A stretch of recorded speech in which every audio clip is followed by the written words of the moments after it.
Hey, it's me again. I have had all these thoughts that have been going through my head. Okay, I was raised Mormon. Then I left the Mormon church because I read the Mask of Mormonism and it made a lot of sense to me. And then I went to being a born again Christian and got baptized in a church in Nashville, Tennessee, a big church there. And and then since then I've tried. I've checked out the Jehovah's Witnesses. I've checked out the Catholic Church. I've checked out Eastern philosophy and Native American and everything like that. And but what I don't understand is if okay, let's just talk about the Bible for a little bit. Now, if you want the most perfect example of divide and conquer, which divide and conquer is pretty serious offense because when you quit looking at people as a whole as all worthy of love, then you're dividing and conquering. Now, what does that more than the Bible? Okay, now, do you honestly, okay, let's just say Jesus really was a great guy and really tried to go around and tell people to love each other unconditionally, not judge not lest you be judged. Well, if he's a part of God and God is not the author of confusion, then why is the Bible so confusing? I mean, seriously, it's like and then it says in the Bible that lest ye be as a little child, you will not enter the kingdom of heaven.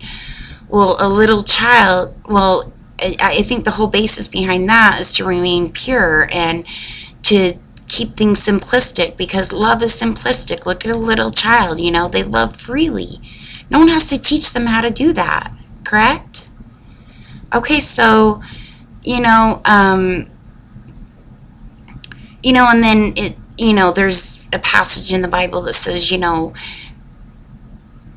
pretty much, if you're very special and it says like, for those who have eyes to see and ears to hear, you shall know, pretty much like what the scriptures are saying to you. Well, that's not basic. That's not, and every single thing in every person in every way is open to interpretation, to each person's interpretation. So how can there be a generalized, if you have eyes to see and da da da da da. Okay, then, let's talk about the fact that, I've heard that Christianity has pretty much in the Bible and all of that came out of pagan beliefs and pagan, and I've also heard, that a lot of it comes from Egypt, and like when we say amen, it means Amun Ra. It's, short for Amun Ra, the sun god. So, I kind of wonder if we take Jesus and set him aside and look at the Bible and Christianity, and I've also heard Christian is a code word for Gentile, and the Bible talks about Jews and Gentiles and all this stuff. Oh yeah, divide and conquer again. Anyway, but if we take Jesus and set him over here, and take the pagan Christianity, the Bible, and all that, set it over here, it kind of almost makes sense to me, because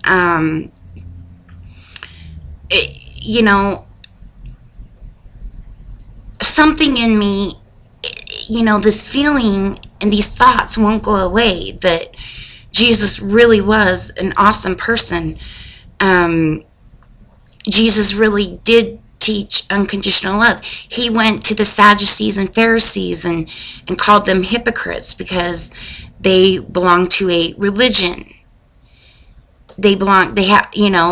And and then, the same, like, that's what I heard about Joseph Smith in regards to the Mormon church. He went around and looked at all the religions and said, this is crap. This is something's just not right. And so he, formed his own, and let's just leave that right there, because I can't handle any more of that. I've had enough of that pounded into my brain. But I'm just wondering, and then there's like, I've read a lot of Sylvia Browne books too, and where she said, well, and I've heard it elsewhere as well, that Jesus studied Jesus learned Eastern philosophy, let's just say, and he was a well-learned man, and he, went and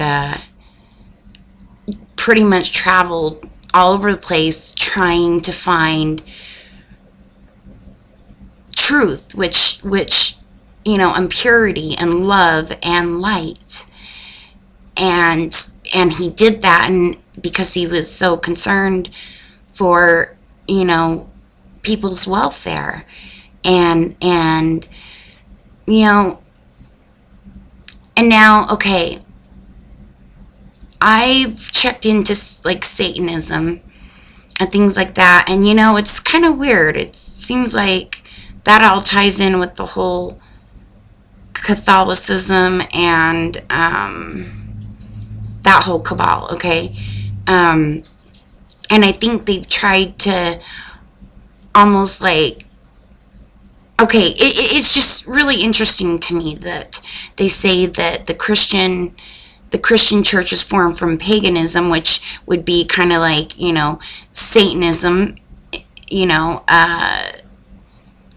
I don't know. That whole thing is just really tricky, but basically it's the same coin. So, be the flip side of the same coin. And, and now I love a lot of passages in the Bible, Psalms, and, well, I love Psalms, but I think there's some really good things in the Bible, but see, there's enough really, really, really good things in the Bible that you choke down all the bad things in the Bible. Like basically saying, God is separating his people from whoever else's people, and, and this and that and the other, because it's not just, I don't know. The Bible is so extremely confusing and complicated. And if God is not the author of confusion, then, well, you can come to your own conclusions on that one. So, anyway, and, let's see, what else? But yeah, Eastern philosophy, is beautiful. And I've said this before, it's beautiful because it does tell that everything is energy, and that's all we are is energy. And yes, there is positive and negative energy out there, but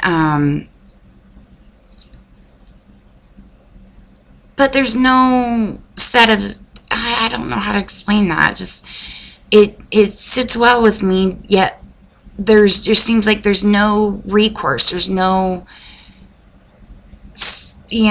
salvation makes sense to me, and redemption makes sense to me, and that doesn't really fit into Eastern philosophy, and yet there's so much beauty in Eastern philosophy. So I don't know, that's where I'm at with that. And as far as Native American, I'll keep saying it over and over and over and over again. I think it's beautiful because it's all about, the Great Spirit, and they didn't have to write books about it, they lived it. And I just think that's so beautiful. And they were one with nature and one with each other and good to other people. And they didn't need a definition. They didn't need a table of contents. They didn't need, to put labels on it. I just love it. I think it's great. Anyway, that's all I wanted to say. I just wanted to